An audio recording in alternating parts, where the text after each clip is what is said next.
lutados para esse momento. Esse momento onde nós nos deitamos no Senhor, quando o Senhor nos visita, né? E com a sua palavra Ele nos edifica.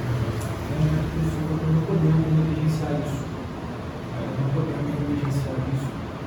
É um dia onde nós somos convocados pelo Senhor para estarmos no racional. Nessa noite nós vamos falar, continuando a exposição do livro de Oséias, nós vamos falar hoje no capítulo 8, vamos ler todo o capítulo, vamos aí fazer a exposição. Capítulo 8, vamos ler do verso 1 ao verso 14. Diz assim a palavra do Senhor: Emboca a trombeta, ele vem como a águia contra a casa do Senhor, porque transgrediram a minha aliança e se rebelaram contra a minha lei. A mim me invocam, nosso Deus, nós Israel te conhecemos. Israel rejeitou bem, o inimigo perseguirá. Eles estabeleceram reis, mas não da minha parte, constituíram príncipes, mas eu não sou. Da sua prata e do seu ouro fizeram ídolos para serem destruídos. O teu bezerro, ó Samaria, é rejeitado, a minha ira se acende contra eles. Até quando serão eles incapazes da inocência? Porque vem de Israel é obra de artífice, não é de Deus. Mas em pedaços será desfeito o bezerro de Samaria. Porque semeiam ventos e cegarão tormentos. Não haverá seara, e a erva não dará farinha. E se a der, comerão os estrangeiros. Israel foi devorado, agora está entre as nações como coisa de que ninguém se agrada, porque subiram na Síria. O jumento montês anda solitário, mas Efraim mergulhou amores. Todavia, ainda que eles merquem socorros entre as nações, eu os congregarei. Já começaram a ser diminuídos por causa da opressão do rei e dos príncipes. Porquanto Efraim multiplicou tais para pecar, estes lhe foram para pecar. Embora eu lhe escreva a minha lei em 10.000 preceitos, estes seriam tidos como coisa estranha. Amam o sacrifício, por isso sacrificam, pois gostam de carne e a comem, mas o Senhor não os aceita. Agora se lembrará da sua iniquidade e lhes castigará o pecado. Eles voltarão para o Egito, porque Israel se esqueceu do seu Criador e edificou palácios, e Judá multiplicou cidades fortes. Mas eu enviarei fogo contra as suas cidades, fogo que consumirá os seus palácios. Palavra do Senhor. Vamos orar mais uma vez, pedindo ao Senhor que nos abençoe nesse momento. Pai, tua palavra está aberta, teu povo tem toda a expectativa, Deus, de que o Senhor fale conosco. Continuamos a te pedir, Deus, fique conosco e nos abençoe. Supere, ó Deus, pela sua ajuda, pelo teu Espírito, todas as nossas limitações e fraquezas, para a glória do Santo Espírito. Assim oramos. A primeira sessão do capítulo 8 compreende aí os versos de 1 a 3, né? E o tema aí, né, o ponto aí que é tratado nessa primeira sessão é basicamente a violação da aliança, né? A quebra da aliança do povo de Deus, o povo que o Senhor havia chamado para si dentre as nações, separado para que fosse um povo santo, um povo diferente, um povo exclusivo seu. Então, o ponto inicial aqui parte dessa quebra da aliança com o seu Senhor. É interessante que esse capítulo 8, ele começa e termina o seu tema de quebra de aliança e do esquecimento do Criador. Ele trabalha, no versículo 1 ele fala que o povo quebrou a sua aliança, parece que há essa acusação de quebra de aliança, e tudo que é desenvolvido aí é a partir dessa acusação, dessa quebra de aliança. O verso 14, final, ele fecha, falando mais uma vez, né, reiterando, eles esqueceram o seu Criador. E é interessante também que ele segue essa temática, né, mostrando as consequências desse abandono obstinado de Israel em diversas áreas. Em diversas áreas. Mas um tema que unifica, por assim dizer, né, a diversidade desse capítulo é o da perigosa autoconfiança de Israel. Essa ideia, esse tema, ele vai permear aqui, ele unifica esse capítulo, por mais que vários assuntos em diversas áreas são abordados aqui, frutos do abandono, do esquecimento do Senhor. Isso liga, isso faz essa unificação, né, abordando aí que Israel levantou reis, né? Israel trabalhou seus reis, né? São reis autonomeados, seu bezerro feito pelos homens, seus aliados, sua própria versão da religião e suas impressionantes fortalezas. Tudo é colocado aí dentro dessa ideia da autoconfiança, uma busca desenfreada, já que eles se apartaram de Deus, já que eles se esqueceram de Deus, eles foram atrás de muitos meios para que eles pudessem se sentir seguros, para que eles pudessem se sentir confiantes, em paz. Mas a verdade é que o desenvolvimento disso vai ser bem o contrário. Por mais que por um certo período eles pudessem ter gozado de uma aparente, de uma ilusória prosperidade, o Senhor vem desde muito tempo, não é agora, não é de agora. O Senhor vem alertando que o inimigo está chegando, que algo vem contra eles, e agora aqui ele vai, parece que isso vai se afunilando, parece que a coisa vai, quando vai chegando mais próxima, vai tomando forma. No começo ficava um tanto quanto vago o que seria, como o Senhor viria para o meio dele, quando isso começa a ser dito lá atrás ainda em Amós, o Senhor iria passar pelo meio do seu povo, o Senhor estava indo de encontro a eles, iria visitar o pecado e a maldade deles, ficava meio vago, mas agora aqui a coisa começa a tomar forma, e o nome daquilo pelo qual, o meio pelo qual o Senhor viria diante deles já começa a ser apresentado, já começa a surgir um nome específico aqui, que é assim. Então isso já começa a tomar forma. Então, primeiramente devemos ver as ameaças que serão feitas aqui. Essas ameaças têm como base a acusação de que o povo do Senhor quebrou sua aliança e procurou em si mesmo e nos seus aliados, em uma aliança perigosa, os meios para se manterem supridos. Eles desprezaram o Senhor, eles desprezaram a lei, eles quebraram a aliança do Senhor. E isso mostra diversas questões. Em Deus ser o Deus do seu povo, o provedor, aquele Deus que iria prover a segurança, e tem muita coisa dentro dessa relação de aliança, com Deus soberano.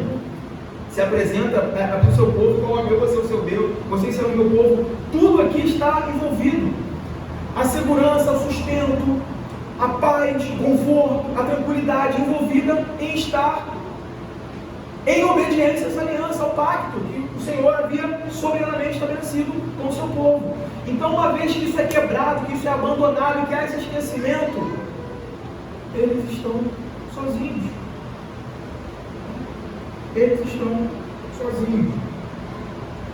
E isso, mais uma vez, vai servir de testemunho contra a casa de Israel, quando o inimigo chegar, quando o inimigo se apresentar. para que eles não sejam levados a interpretar que o ataque que eles sofreriam se tratava apenas de forças militares, o acaso, né? O acaso, como simplesmente resultado de mais relações políticas que eles fizeram. Fosse meramente isso, que não fosse o juízo de Deus, para que eles não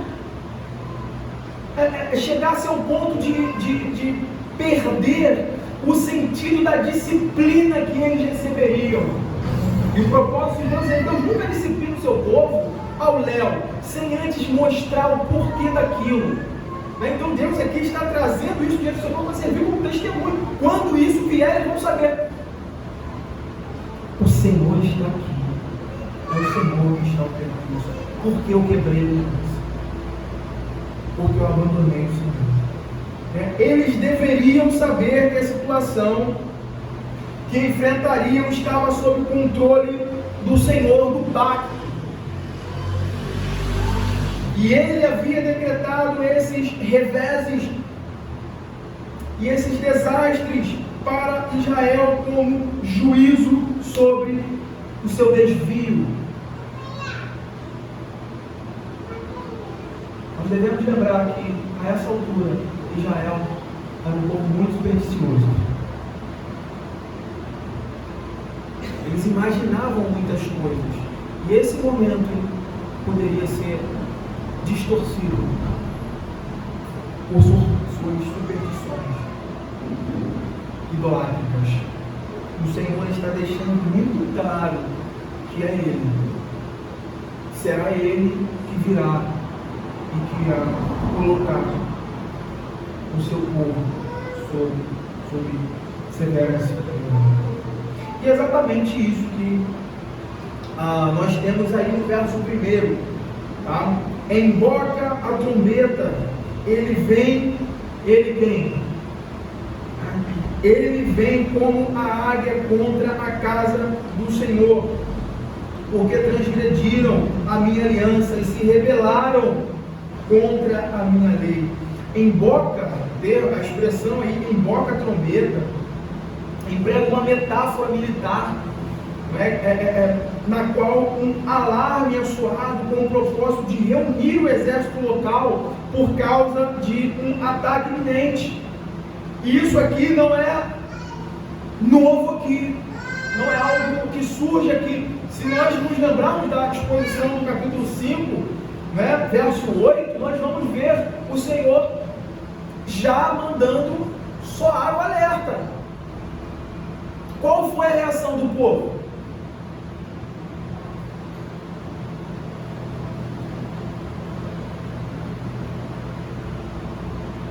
Deixa eu rolar. Acho que não é bem assim não. Tão grave assim não. É um alerta, mas vamos desconsiderar esse alerta. Desenvolve o 6, o 7, o 8 mais uma vez. Emboca. É como o tema, foi proposto. O castigo está mais perto. O inimigo está mais próximo. O inimigo está chegando. Então esse alarme e esse alarme de embocar a trombeta aí, ele aponta para essa proximidade do inimigo.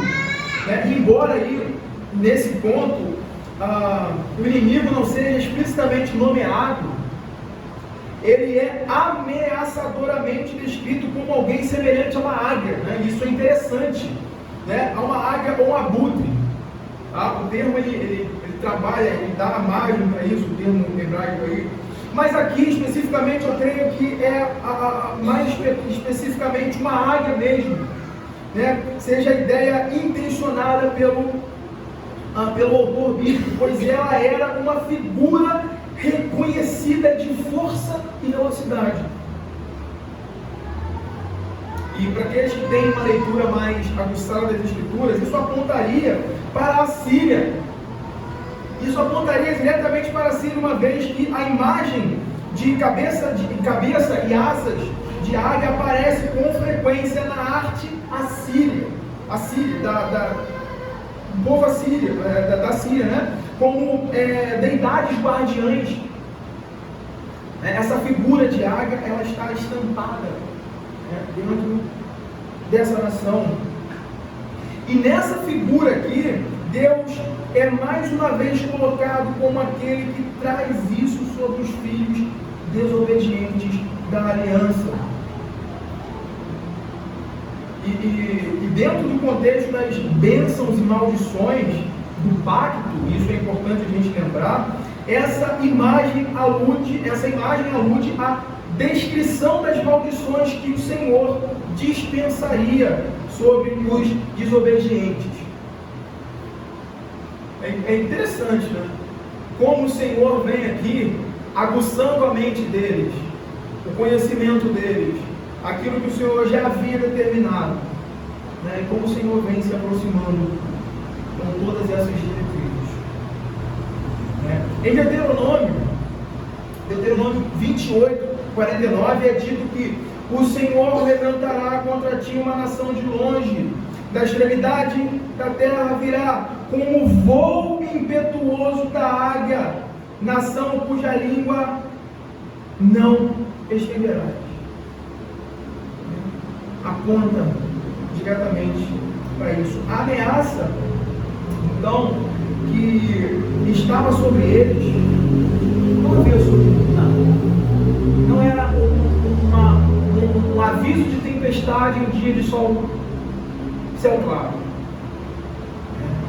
Não era um alarme, né? Vem tempestade aí, mas o sol está bonito. Não. Não soaria dessa maneira. A maldição, como o texto do Provérbios vai dizer, Provérbios 26, 2: maldição sem causa não virá. O Senhor havia chamado o seu povo, colocado os termos da sua aliança, colocado as bênçãos do pacto, e a maldição, no caso, se fosse quebrada. E aqui agora estão sendo lembrados. Ele está vindo, e vem como um águia. E é exatamente por isso que eles seriam castigados. Veja a parte final aí desse versículo, né? Porque transgrediram a minha aliança e se rebelaram contra a minha lei. Eles haviam abandonado os termos da união que os ligava ao Senhor e que dava a eles acesso à sua proteção, né, e a desfrutar do seu favor. Eles desprezaram isso. O ponto aqui é que eles estavam então sem a proteção pactual e com o Senhor do pacto. Aí que a coisa muda de figura, né? Eles estavam sem a proteção do pacto e com o Senhor do pacto atrás deles, ao encalço deles, contra eles.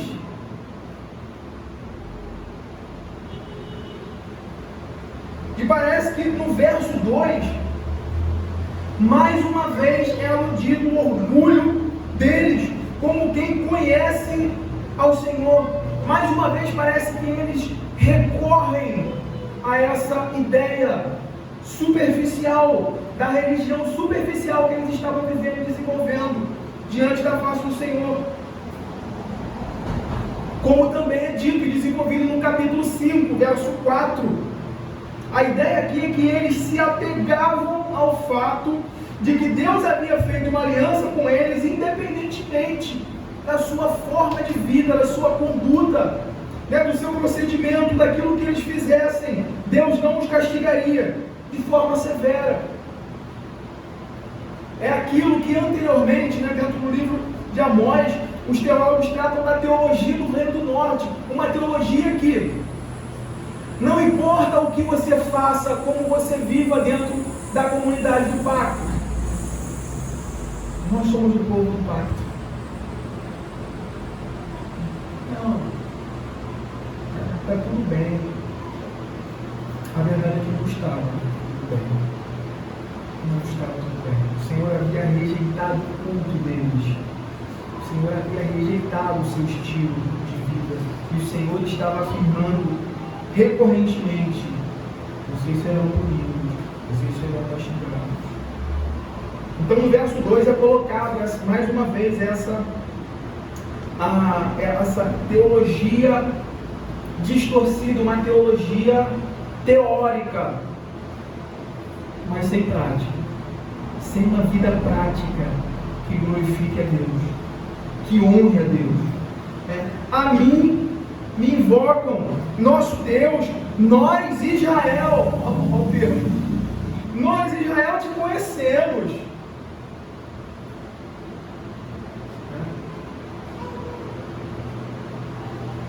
É mais ou menos aquela ideia de quando um miliante talvez tenha estudado com um policial ou com alguém da lei e que por algum momento tiveram afinidade, mas tomaram caminhos diferentes. E aquele policial, aquele agente da lei, em determinado momento enquadra ele no erro, ele é pego em ato criminoso, ele recorre: ô fulano, sou eu te conheço, como se isso fosse uma carta em branco, um cheque em branco, para que ele pudesse então ter um estilo de vida leviano. A ideia é que a figura que aponta para isso, eles recorrem ao seu nome, Israel, o povo do pacto, o povo de Deus, e a Deus, o Deus do povo do pacto. Somos nós, Israel, nós reconhecemos. E eles se garantem nisso. E essa não é a primeira vez, eles recorrentemente fazem isso.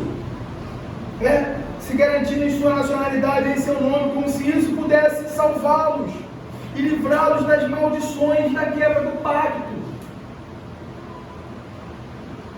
E isso é algo constante entre o povo de Deus, irmãos.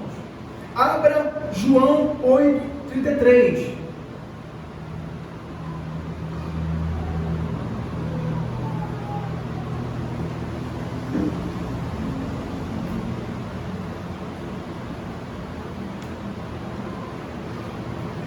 Olha o cenário que está sendo desenvolvido. Quando nós fazemos uma leitura antes e depois nós vamos ver isso. Mas no verso 33 do capítulo 8 de João está escrito: responderam-lhe: somos descendência de Abraão e jamais fomos escravos de ninguém. Como tu dizes? Como dizes tu, sereis livres? Se você for ver os embates, os confrontos entre Jesus e os mestres da lei, os fariseus, os escribas, eles constantemente estavam recorrendo a isso. Nós somos filhos de Abraão. Eu dizendo que você é filho de Abraão, ele está falando: olha, eu faço parte da família do pacto. Como o Senhor trata essas pessoas? Você reparou a forma de tratamento de Jesus quanto a essas pessoas? O que fica claro é que aquilo que é falado, aquilo que é proferido, não tem valor nenhum se isso não for acompanhado de um procedimento coerente. Jesus reprova isso. A resposta divina é a mesma nos dois casos, porque as ações deles sufocam as suas falas, e é por isso que eles são tratados como hipócritas, mentirosos, falsos servos de Deus. Falsos servos de Deus.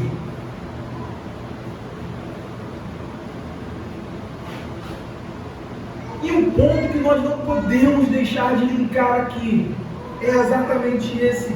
Isso também se aplica a nós, como membros da família do pacto. Abra a primeira carta de João. Primeira carta de João, capítulo 2, versos de 4 a 6. Veja como isso deve ser tratado por nós.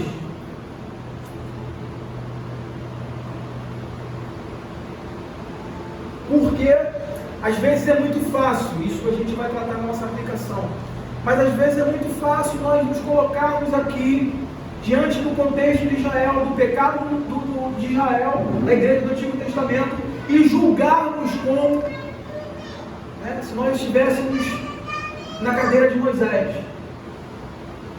Mas o ponto aqui é esse: isso se aplica a nós, como o povo de Deus. Leia, veja o verso 4, de 4 a 6 do capítulo 2 de 1 João, aquele que diz, eu o conheço e não guarda os seus mandamentos é mentiroso, e nele não está a verdade. Aquele, entretanto, que guarda a sua palavra, nele verdadeiramente tem sido aperfeiçoado o amor de Deus. Nisto sabemos que estamos nele. Aquele que diz que permanece nele, esse deve também andar assim como ele andou. E um ponto que a gente precisa deixar claro aqui,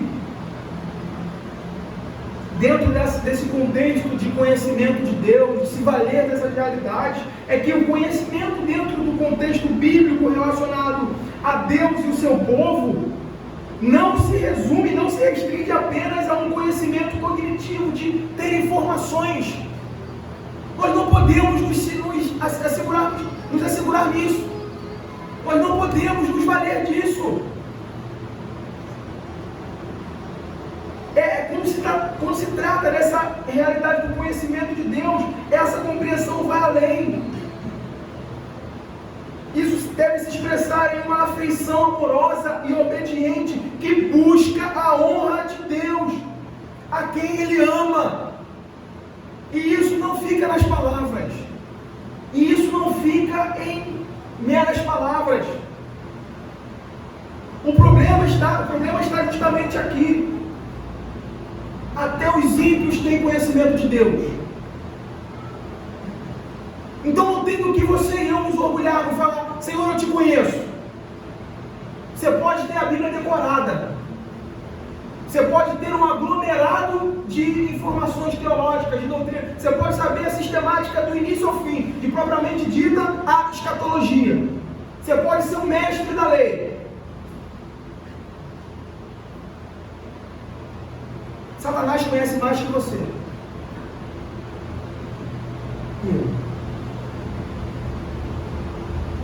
Mas isso não redunda em temor e amor e obediência. Não vale de nada. Não vale de nada. Há mais rigor no castigo. Há mais chicote reservado para os longos que conhecem mais. Até os ímpios, em certo sentido, conhecem a Deus. Romanos 1:18, não é isso? Não é isso que está dito? Só que esse conhecimento não redunda em amor obediente, mas em ódio e indignação, porque mesmo diante da revelação de Deus, mesmo diante daquilo que Deus fez conhecido por meio da obra da sua criação, por meio das coisas criadas, por meio da providência, o homem suprime essa revelação, esse conhecimento, isso se vira em ódio e negação. O ponto aqui é esse, não adianta conhecer apenas. Se isso não redundar em uma vida ordeira, em uma vida obediente, que honre a Deus, são apenas informações mortas, uma ortodoxia morta. E Deus odeia isso. Deus odeia, eles abominam isso. Porque na ortodoxia morta há muitas explicações para o procedimento pecador. Né? A gente tenta explicar teologicamente por quê, a gente tenta dar a enganada, né? Amortecer a nossa consciência diante da revelação de Deus. Deus odeia isso. Isso só serve para provocar a ira de Deus diante da sua face. Não precisa abrir, mas Tito 1,16 vai dizer: no tocante a Deus, professem conhecê-lo, entretanto, de novo, né? No tocante a Deus, professam conhecê-lo, entretanto, o negam por suas obras. É por isso que são abomináveis. O termo abominável ali, traduzido literalmente, significa detestável, odiável. Por isso são odiáveis, detestáveis, desobedientes e reprovados para toda a glória. Conhecimento de Deus requer amor, obediência, fidelidade. Mas era tudo que eles rejeitavam. Era tudo que eles rejeitavam. Verso 3: Israel rejeitou bem, o inimigo o perseguirá. Isso aí resume, esse verso aí resume 1 e 2. E aquilo que vai ser dito, né? A sabedoria de Deus tem disso. A sabedoria de Deus tem disso, né? Revelado aqui. Às vezes algo é desenvolvido em vários versículos. E às vezes Deus, na sua sabedoria, algo que o homem seria incapaz de fazer por anos e anos e anos, o Senhor resume aquilo ali em uma frase: Israel rejeitou bem, o inimigo perseguirá. O resumo, a síntese, no capítulo 8. A incoerência espiritual de Israel se manifesta. E esse é o ponto aqui, uma retidão nominal. Uma profissão de fé mentirosa, ela jamais poderia nos sustentar ou nos livrar do inimigo na hora do aperto. Por isso que nós precisamos olhar, estarmos atentos aqui, sempre ligando, sempre tendo esses olhos críticos quanto a nós mesmos, quanto ao nosso procedimento diante de Deus. Rejeitar o bem aqui é o mesmo que trocar a vida pela morte certa. O inimigo o perseguirá. Israel rejeitou bem, o inimigo o perseguirá. E agora, nas sessões de 4 a 10, serão desenvolvidos os resultados da rejeição de Israel quanto ao bem, que é, em última análise, o Senhor e a sua aliança. E é interessante aí que dentro da estrutura hebraica, esse trecho segue no tema apresentado na primeira palavra, no verso 4. Eles estabeleceram reis.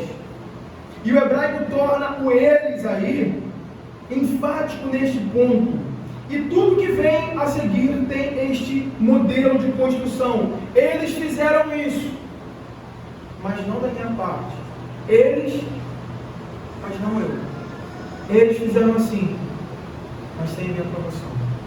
Segue essa estrutura de uma ação desligada de Deus, uma ação que não tem o fim e objetivo da glória de Deus, que é o fim para o qual o homem foi criado, e consequentemente, Deus está deixando claro: não tem nada a ver com isso. Vocês se desligaram de mim e desenvolveram a sua vida politicamente, socialmente, religiosamente, sem mim. Vocês estão prestando um culto que eu não ordenei. Vocês estão me servindo de acordo com o que vocês estabeleceram. Eu não tenho nada, eu não soube disso. A expressão "eu não soube" aponta para isso. Não eu. Vocês não encontraram isso na minha lei. Vocês deturparam aquilo, inventando um protótipo, uma falsa forma de me adorar. Isso segue para todas as esferas, quer o assunto seja política, como nós falamos, religião, diplomacia ou defesa da nação. Eles fizeram tudo sem considerar Deus.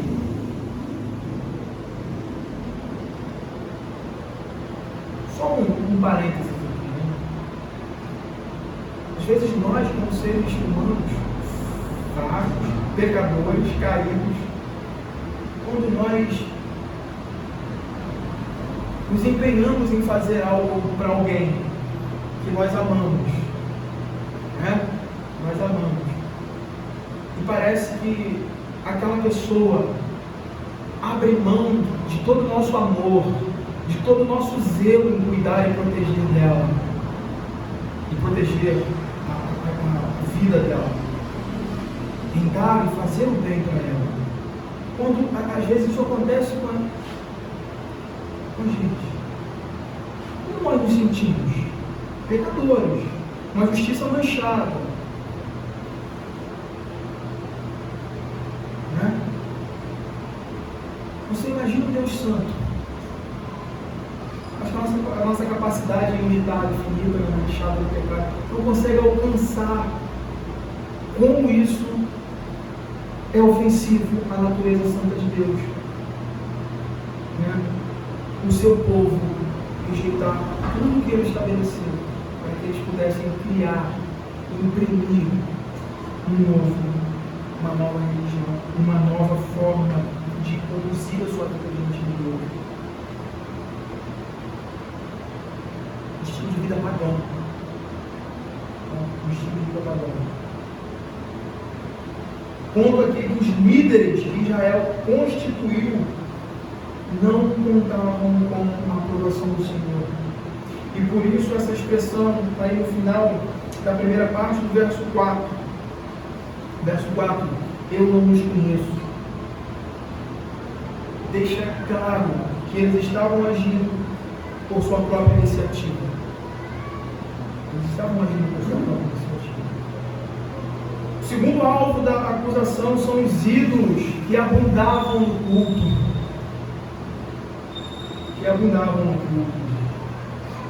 E essa acusação vai da segunda parte do verso 4 ao verso 6. Da sua prata e do seu ouro fizeram ídolos para si, para serem destruídos. O Senhor sempre colocando essa relação: olha, vocês fizeram isso, mas não foi com a minha prescrição, com a minha aprovação. Isso vai ser destruído. O teu bezerro, ó Samaria, é rejeitado. Aquilo que eles fizeram a partir das suas próprias concepções distorcidas, o Senhor havia rejeitado. A minha ira se acende contra eles. Até quando serão incapazes? Serão eles incapazes da inocência? Porque vem de Israel é obra de artífice, não é de Deus, mas em pedaços será desfeito o bezerro de Samaria. A fabricação de ídolos era o resultado da política religiosa dos reis que foram estabelecidos sem o consentimento de Deus. Vejam como a coisa vai caminhando de mal a pior. Eles erguem reis, né? Eles clamam por isso, a parte do consentimento de Deus. E esses reis, né, eles conduzem a vida do povo de Deus para longe, né? Para longe de Deus. Então a fabricação de ídolos era o resultado da política religiosa dos reis que não reinavam no temor de Deus. Os bezerros de ouro adorados em Dan e Betel foram feitos por eles mesmos. Eles fizeram os próprios reis e os seus próprios deuses. Eles ergueram isso e eles então estavam debaixo das suas mazelas. E esse tem sido o caminho da idolatria do coração. Esse tem sido o caminho ordinário da idolatria. O homem se aparta de Deus. Mas o ponto que a gente nunca deve perder de vista é que o homem é um ser essencialmente religioso.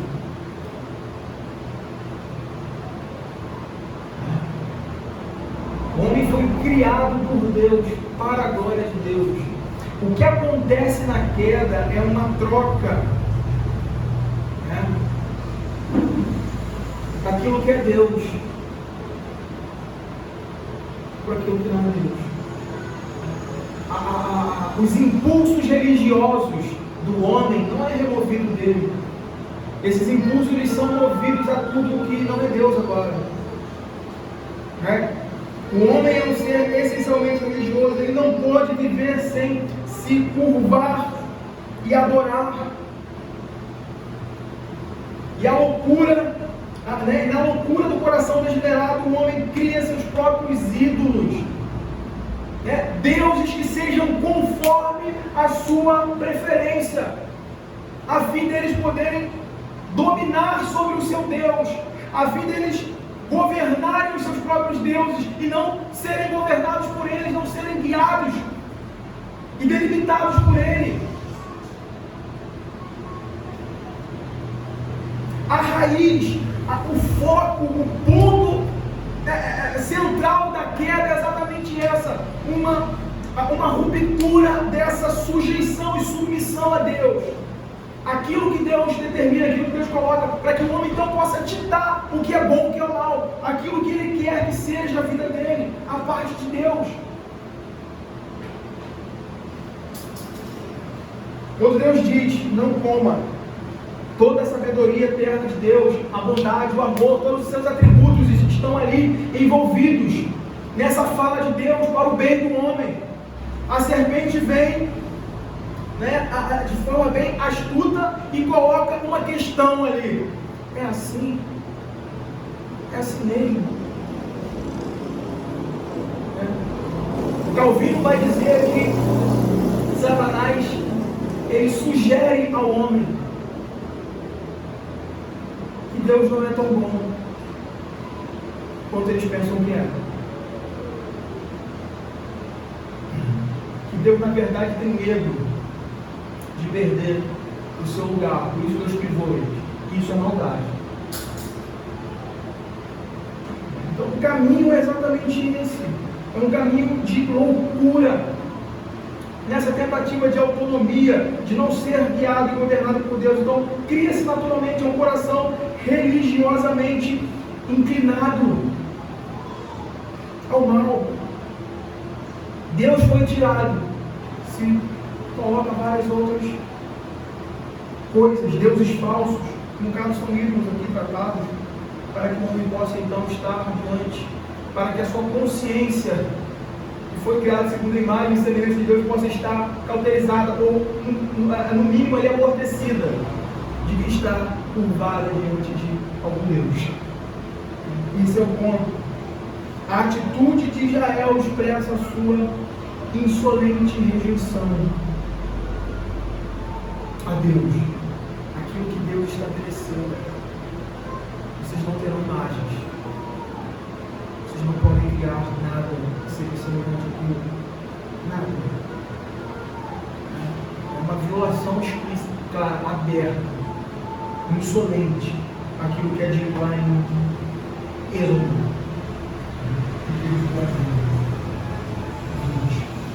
O resultado disso é a rejeição do próprio Deus quanto ao culto do seu povo, consequentemente isso redunda em ira. É o que temos aí nos versos 5 e 6. O teu bezerro, a Samaria, é rejeitado, a minha ira se acende contra eles. Até quando serão eles incapazes de inocência?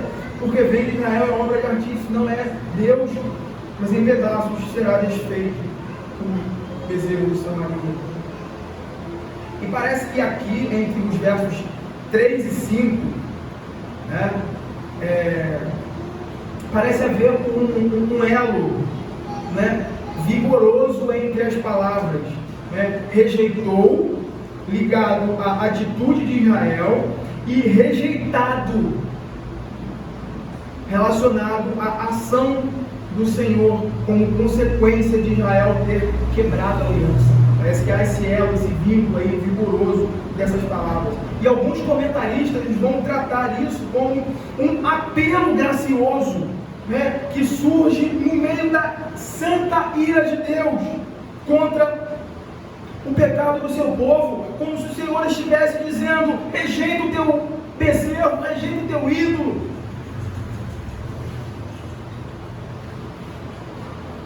É como se no meio do despejar da ira de Deus, quando Deus estivesse prestes a pegar a vara e a castigar os seus filhos, ele virasse para o seu povo: rejeita o teu bezerro, lança a mão, lança fora isso, se arrependa dos seus pecados e se volte. É a razão, talvez, porque nós temos aí, logo adiante, e a razão que isso talvez seja a expressão que aponta para o anseio divino quanto ao procedimento do seu povo no final do verso 5: até quando serão eles incapazes da inocência.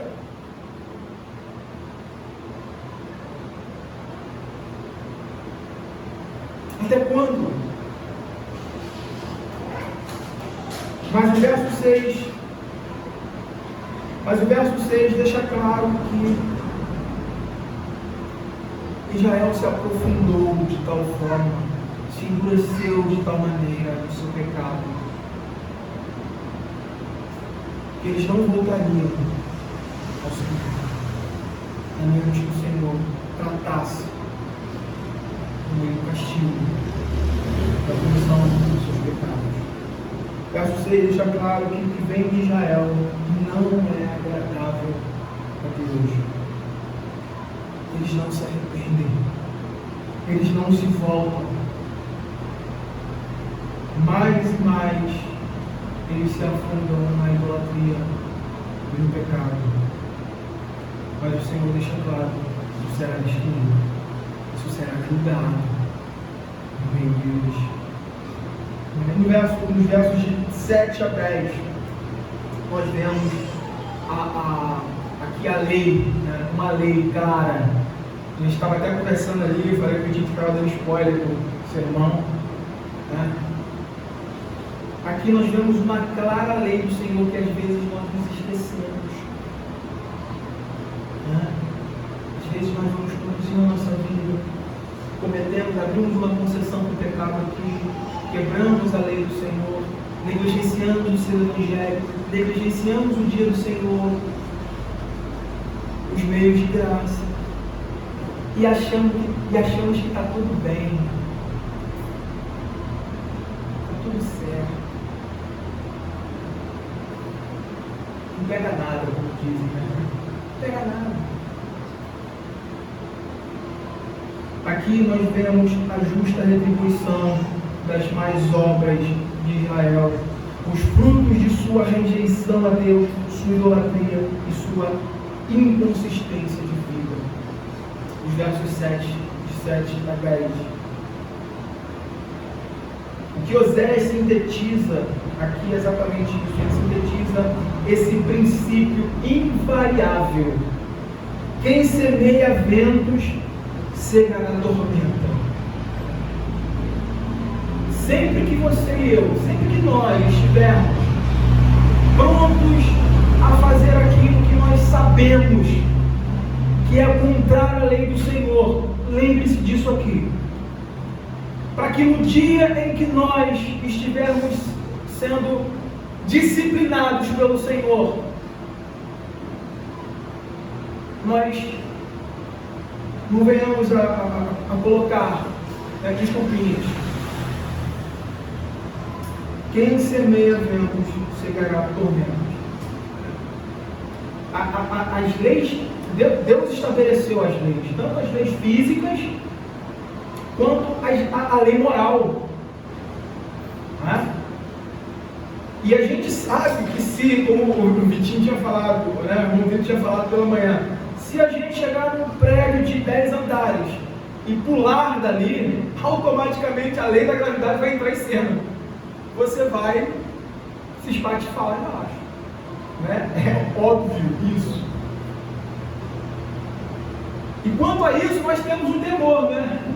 Não, eu vou pular do quinto andar, do décimo, porque eu vou quebrar um pé, vou quebrar uma mão, ou vou morrer mesmo. Né? Eu vou ser julgado na hora pela lei da gravidade. Não tem depois. Só que a gente se esquece quanto ao princípio da lei moral de Deus, que Deus é um Deus moral, justo e santo, que Ele não deixa o pecado do seu povo impune, mas a fim de levá-los ao arrependimento, Ele dá tempo, Ele dá oportunidades, Ele dá ocasiões, Ele usa seus ministros, Ele usa a pregação do seu evangelho para chamar o seu povo ao arrependimento. É um meio ordinário que Ele tem estabelecido para o seu povo, é um meio de graça, usando o irmão próximo de você, mostrando o seu pecado. Irmão, não é por aí, irmão, usando o seu ministro na exposição da palavra, apontando o evangelho. Mas o ponto é que essa lei moral que reflete o caráter santo Deus, mais cedo ou mais tarde vai trazer e vai julgar o pecado do seu povo. Não se esqueça disso. Não se esqueça disso. Para que nós não tenhamos essa desculpa esfarrapada. Eu não sabia.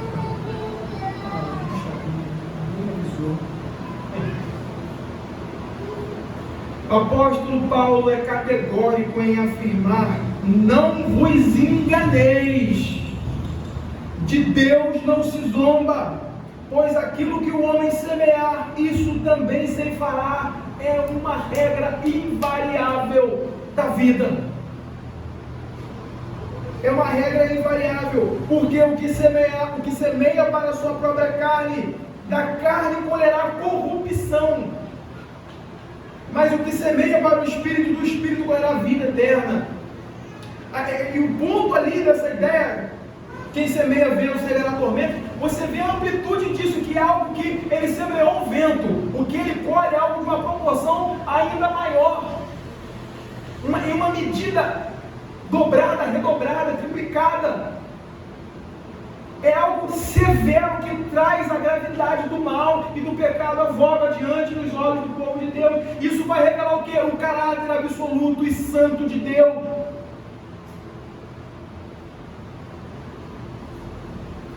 De que o pecado é algo hediondo. Não é uma mera distração nossa, uma falha de conduta, mas é algo odioso e ofensivo a quem Deus é, a sua natureza. O apóstolo Paulo deixa isso muito claro. Porque o que semeia para a sua própria carne, da carne colherá corrupção. A corrupção tem essa ideia de deteriorização, né? Algo que é cada vez mais degradante, né? Que prossegue no seu efeito de corrosão e de destruição. Versículo 7 apresenta o clímax do capítulo 8. É onde o limite da paciência de Deus para com a rebeldia do seu povo. A rebeldia descarada de Israel chega ao topo. E o ponto aqui é mostrar, é apontar exatamente para isso: a paciência de Deus, a longanimidade de Deus em suportar o seu povo rebelde, em suportar. O Senhor é longânimo e misericordioso, mas Ele não é conivente com o pecado de ninguém. Essa sessão então mostra, no final aí, mostra claramente Deus julgando o pecado de Israel. O ponto aqui parece ser de um julgamento a fim de levá-los a enxergar que todas as suas artimanhas,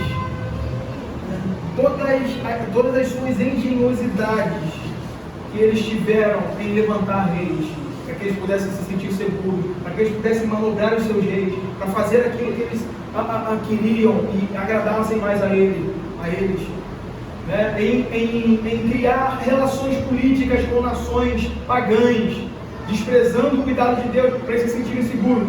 Parece que o ponto de julgamento aqui é a fim de levá-los a enxergar que as artimanhas deles para se manterem bem, seguros, fortes, longe de Deus, não darão certo, ou não deram certo. Em todas as esferas que eles procuraram, que eles buscaram soluções, eles foram frustrados e levados ao descrédito perante as nações. Né? Eles se prostituíram, literalmente, eles pagaram as nações, né? Quando isso estava garantido no meio do pacto. É algo vergonhoso se nós formos olhar para isso. A segurança deles estava garantida em Deus. Eles abriram mão disso, eles pagaram, né? Comprando uma segurança humana para si. Eles zombaram da providência de Deus, coisa que a gente faz às vezes. Coisas que a gente faz às vezes em nossas vidas. Quando nós nos vemos em apertos, ou diante de situações que nós deveríamos recolher o nosso coração e confiar em Deus. Um exemplo básico em relação ao cenário político que estamos vivendo.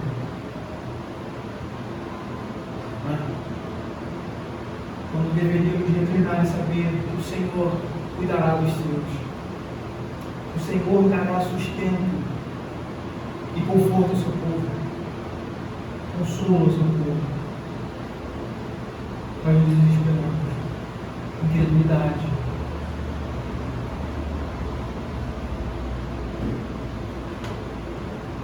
Falta de confiança na providência do Senhor. Falta de confiança.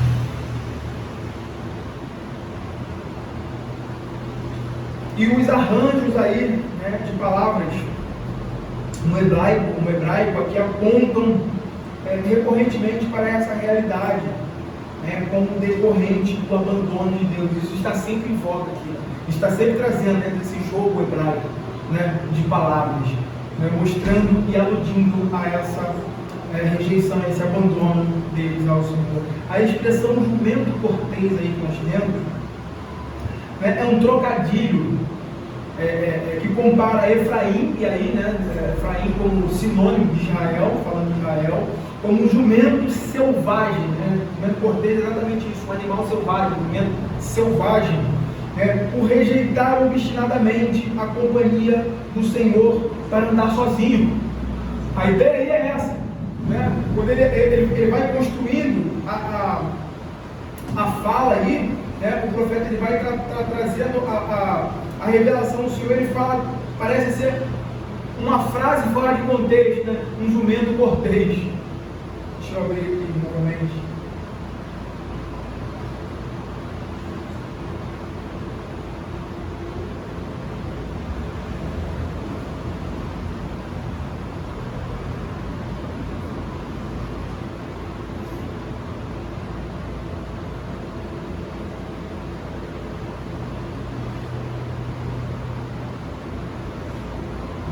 Versos de 11 a 14.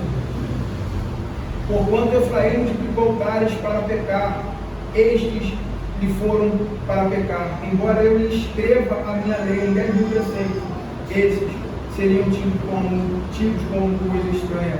Amaram o sacrifício, por isso sacrificam, pois gostam de carne e a comem. Mas o Senhor não os aceita. Agora se levará da sua iniquidade e lhes castigará o pecado. Eles voltarão para o Egito, porque Israel não esqueceu o Senhor.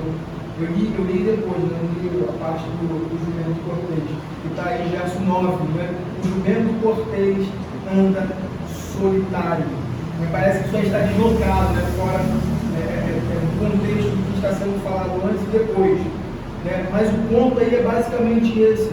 Eles optaram, eles abandonaram rebeldemente a companhia do Senhor. A ideia é esse de um animal selvagem que não aceita a instrução, né, o guiar para que ele está conduzindo. Figura aí daquele que eles abandonaram o Senhor para tentar comprar a sua própria segurança, por meio de alianças políticas, a fim de se sentirem seguros. Ou seja, quando nós olhamos a estrutura da aliança, isso aqui fica muito mais claro e triste diante dos nossos olhos. Aquele povo que deveria confiar no Senhor, e ser testemunha viva do poder de Deus entre as nações, estava se prostituindo, pagando seus amantes para protegê-los. A figura é essa. O julgamento deles, o apontamento do Senhor é esse. Olha, vocês estão procurando, vocês estão mercando amores, vocês estão indo pagar aqueles que vão se voltar contra vocês. Eles serão a minha vaga. Seus próprios amantes, aqueles que vocês estão indo procurar sua segurança, esses vão destruí-los. Esses vão trazer juízo sobre vocês. O verso 10 aí adiante aprofunda isso. Todavia, ainda que eles merquem socorro entre as nações, eu os congregarei. Isso é importante, né? Eu os congregarei. Já começaram a ser diminuídos por causa da opressão do rei e dos príncipes. Ou seja, o castigo já está vindo, já estão sentindo isso na sua própria administração interna. Essa corrosão, fruto do seu abandono, fruto das suas próprias más escolhas, apartadas de Deus, sem considerar Deus. E o termo, a expressão aí, eu os congregarei aqui, representa o juízo de Deus. É como se o Senhor estivesse dizendo aqui, vocês verão que não vale a pena confiar em suas alianças políticas e desprezar a minha aliança. O Senhor está falando por meio dessa expressão de eu os congregarei, eu disciplinarei vocês. Vocês serão tratados por isso, vocês serão julgados por isso. Isso não vai ficar impune. E nessa disciplina, o povo do Senhor está diante, ao mesmo tempo, da severidade de Deus e da bondade dele. Da severidade e da bondade. Porque o Senhor não fará vistas grossas. Mas a disciplina está reservada àqueles a quem Ele ama. E quem Ele tem por objetivo restaurar. Ainda que um punhado, ainda que um pequeno remanescente, que se recolham e se arrependam disso, o Senhor tem por objetivo fazer que eles voltem ao Senhor, que eles abandonem os seus pecados. E aí a parte final dos versos de 11 a 14 prossegue a frustração, as consequências sendo desenvolvidas aqui, essa frustração deles quanto às suas alianças políticas, quanto às fortificações que eles fizeram, os altos, quanto aos altares que eles estabeleceram, aos ídolos que eles colocaram, ao culto pagão. Segue a frustração, a multiplicação de altares leva à multiplicação de pecados. Eles vão aprender didaticamente, eles vão aprender na prática isso. O Senhor está levando-os a isso, a entender que o ritual abundante resulta, o ritual abundante em desconformidade com a vontade de Deus, resulta em desprazer divino, e que a febre de construção que eles tinham só armazenava o combustível para o fogo, para a destruição que estava vindo sobre eles. Por quê? Nenhuma das construções que eles estavam erigindo, nenhuma das relações que eles estavam construindo tinha como fim a paz de Deus, mas o seu próprio umbigo, a sua própria glória, o seu próprio bem-estar. E a norma para o povo da aliança era que deveria haver um único santuário. Um único santuário onde eles adorariam o único Deus. Lá em Deuteronômio 12, de 5 a 7. Mas buscareis um lugar que o Senhor, vosso Deus, escolher, de todas as vossas tribos, para ali pôr o seu nome e a sua habitação, e para lá ireis. A esse lugar fareis chegar os vossos holocaustos, os vossos sacrifícios, os vossos dízimos, e a oferta das vossas mãos, e as ofertas votivas, e as ofertas voluntárias, e os primogênitos das vossas vacas e das vossas ovelhas.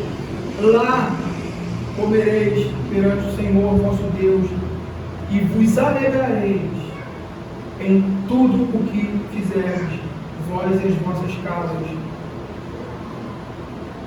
no que vos tiver abençoado o Senhor vosso Deus. Ou seja, ao rejeitar a adoração no templo de Jerusalém, o reino do norte, o povo do Senhor substituiu isso pelos altares, pelos bezerros estabelecidos em Betel, em Dan. Jeroboão I ainda erigiu templos aí, a gente vê isso lá em Reis, nos lugares elevados por todo o seu território. E aqui nós vemos um grande perigo, nisso, na introdução, na inovação cultural, em se querer inovar e estabelecer coisas, aquilo que Deus já havia colocado. Então aqui nós temos essa verdade.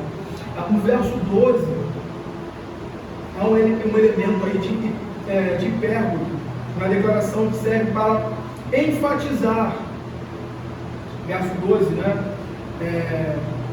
aponta para eles uma hipérbole, uma declaração que serve para enfatizar a clareza e abrangência da orientação divina, daquilo que Deus havia colocado ao seu povo. Embora eu lhe escreva a minha lei em 10.000 preceitos, eles seriam tidos como coisa estranha. Tudo isso serviria para agravar a culpabilidade da conduta de Israel. Ou seja, apesar dos amplos detalhes que haviam recebido, eles não estavam aplicando as instruções de Deus à vida deles, ao culto que eles prestavam a Deus. Pelo contrário, eles achavam isso coisa estranha. Eles rejeitavam isso como coisa estranha. E o verso 13 segue essa mesma temática. Embora eles continuassem a sacrificar e a cumprir todo o ritualismo da sua religião desviada, isso não tinha significado mais algum. Não tinha mais significado algum. E é exatamente por isso que nós vemos aí: eu não os aceito. O Senhor rejeita isso. Isso nos serve de instrução. Isso nos serve de instrução. Porque no que diz respeito ao culto ao Senhor, não é aquilo que o homem acha que deve ser. Nós não inventamos elementos e adicionamos ao culto para agradar a Deus. Nós não colocamos aquilo que nós julgamos ser bom. Nós fazemos aquilo que Deus estabeleceu em sua palavra. O culto aceitável diante do Senhor é o culto que Ele estabelece. É aquilo que tem os elementos que Ele estabeleceu para cultuá-lo. O termo agora aí aponta para as consequências iminentes da situação, no sentido de que o Senhor assumirá o papel de acusador deles.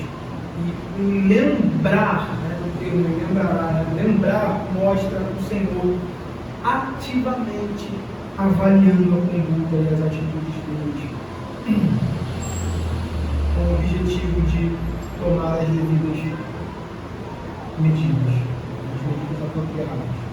E a parte final do verso 13 aponta para o Senhor responsabilizando Israel pelo seu pecado. Se você olhar isso, você vai ver literalmente isso. Eles voltarão para o Egito. Egito aqui simboliza a opressão e escravidão que eles irão sofrer por terem rejeitado a Deus. O Senhor está trazendo aqui essa responsabilidade sobre eles, de terem se virado contra Deus. Então a referência aqui é que eles serão levados cativos para a Síria, que será para eles uma casa de escravidão, como o Egito foi para os seus pais. A referência aqui, a ligação é essa. E finalizando, no verso 14, Oséias conclui com uma lastimável cena que endossa aí o que ele diz no início, como nós falamos, que fortalece aquilo que ele diz no início, que Israel quebrou a aliança. Agora dizendo, Israel se esqueceu do seu Criador. Reforça isso dizendo, olha, Israel se esqueceu. E a calamidade que alcançará o povo de Deus tem sua origem exatamente nisso. Esse é o motivo.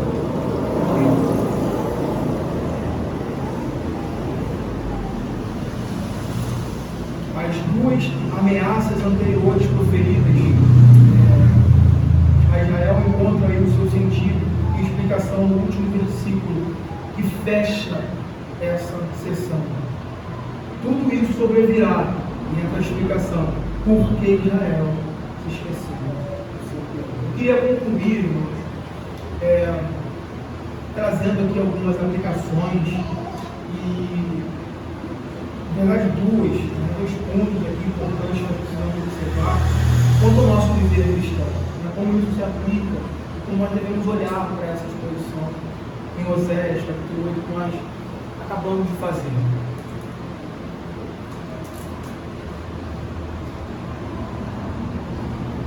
O primeiro ponto aí é sobre o perigo da autoilusão espiritual.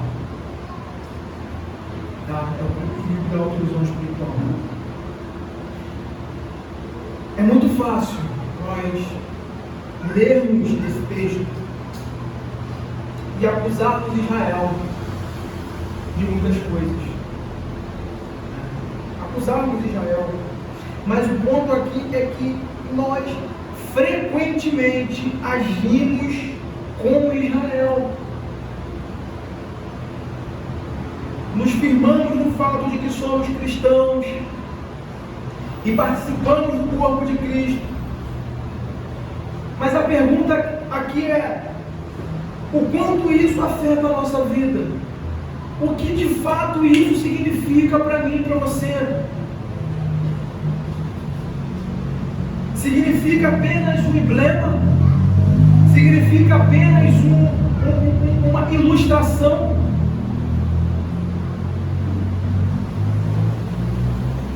Ou é algo verdadeiro? É algo que encontra verdade em nosso íntimo? O alerta aqui é que é possível cumprirmos todas as nossas atividades religiosas apenas com o objetivo nosso de nos realizarmos como cristãos. É possível alguém estar em posição de liderança, em posição qualquer que seja dentro da igreja, sem o propósito e a motivação correta, apenas como uma realização, oferecendo, fazendo, cumprindo todos os rituais, tudo aquilo que é comum à família do pacto, mas isso não significa grande coisa.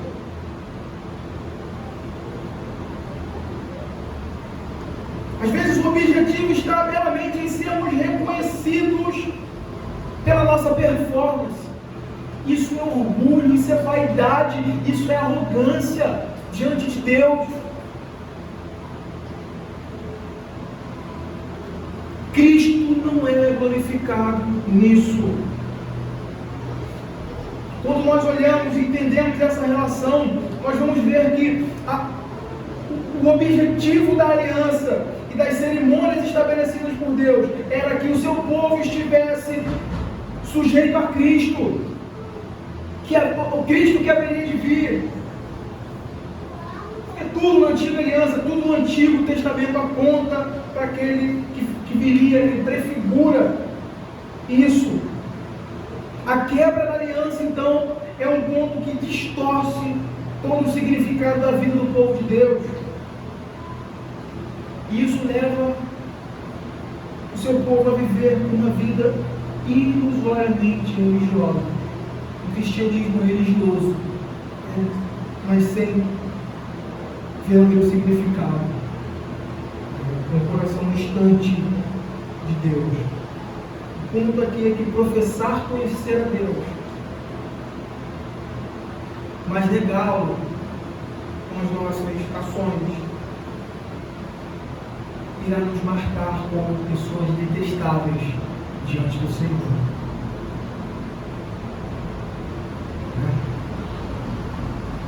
Como pessoas desobedientes, como nós lemos lá em Tito, desqualificadas para toda boa obra.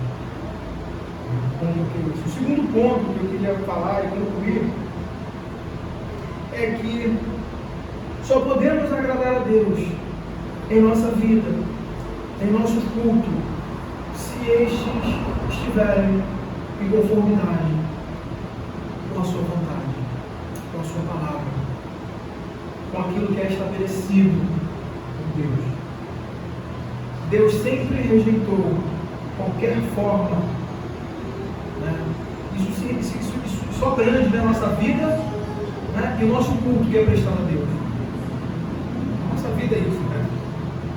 Mas tanto em Assembleia Solene quanto no nosso viver diário, Deus sempre rejeitou qualquer forma de imagem ou projeções que fizesse o seu povo estar curvado, se desviasse do seu propósito, desviasse desse ponto que o Senhor estabelece. O nosso ponto aqui é que a parte do que Deus estabeleceu jamais poderemos agradar e prestar um culto agradável a Ele. A parte do que Ele diz, a parte do que Ele dá para nós, jamais poderemos dar um culto agradável. E nisso consiste todo o Evangelho. E pregamos, e ouvimos a Sagrada Escritura. Talvez, assim como eu, concluindo isso aqui, olhando, avaliando, relendo, talvez você como eu, esteja aí se perguntando onde está o Evangelho aqui nessa passagem. Onde está o Evangelho de Cristo que nós vemos? O Evangelho está no fato de que em Cristo todas essas coisas foram cumpridas. Ele se ofereceu como uma oferta agradável a Deus, como holocausto, como ofertas pacíficas. Ele já prestou a Deus um culto completo e Ele nos abriu o acesso à presença de Deus. Por isso que nós podemos, em Cristo, e somente em Cristo, prestar um culto que seja reflexo de uma vida comprometida com Ele. Por isso que em Cristo, no poder de Cristo, na obra perfeita de Cristo, nós podemos viver uma vida cristã que agrade a Deus, porque Cristo já cumpriu tudo. E aqui cabe um alerta. Nós não estamos lidando com o sangue de todos, de animais. Nós estamos falando do sangue do próprio Filho de Deus. As pessoas têm uma tendência de olhar, nós vivemos no tempo da graça. Nós vivemos no tempo da graça, irmão. Tempo da graça. Esse negócio aí fica pregando a ira de Deus, a ira de Deus. É o sangue do seu filho. É o sangue do seu próprio filho. A nossa vida, a nossa condução aqui nesse mundo está relacionada a isso. Nós fazemos parte do povo do Pai. E esse pacto é selado com o sangue do seu filho. Ele cumpriu toda a vez. Então, isso nos sirva ao mesmo tempo de consolo, mas também de grave alerta.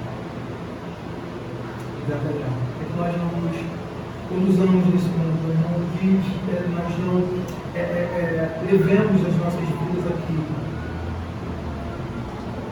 como o povo do Senhor no Antigo Testamento, ali, o povo de Israel, a igreja do Antigo Testamento, um longo período produzido.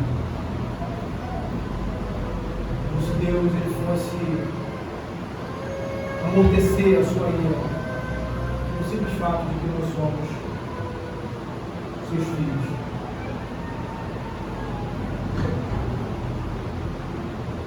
Há mais cobrança ainda. O Senhor não tem esse, são meus filhos, então eu vou passar a mão, eu vou fazer vista grossa. O cenário ali é exatamente isso. O Senhor iria castigar.